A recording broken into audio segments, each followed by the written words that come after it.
रवि बालिनको अबको बाटो। अब सिंहदरबारबाट शासन, आफ्नै नेतृत्वमा करार पत्र र वाचा पत्रको कार्यान्वयन। न बालकोट, न बुढानीकण्ठ, न खुमलटार, केवल सिंहदरबार, रासोपा सरकार, बालिन सरकार। फागुन 13 गते रासोपाका वरिष्ठ नेता बालिन शाहले प्रधानमन्त्रीको शपथ लिनेछन् र देशको बागडोर सम्हाल्नेछन्।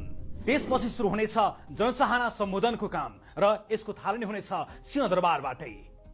बालिन नेतृत्वको रासोपा सरकारलाई काम गर्न कति सजिलो।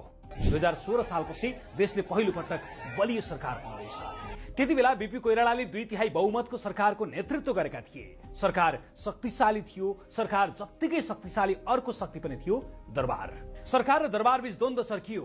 राजा महेन्द्रले 2/3 बहुमतको बीपी सरकारलाई 1.5 वर्षमै अपदस्थ गरिदिए।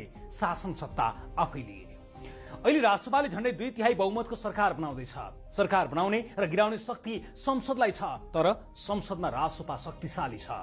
जनमत रासोपाले पाइसकेको छ। त्यही जनमत संसदमा छ र त्यही संसदले सरकार बनाउँदैछ। संसद बाहेक अर्को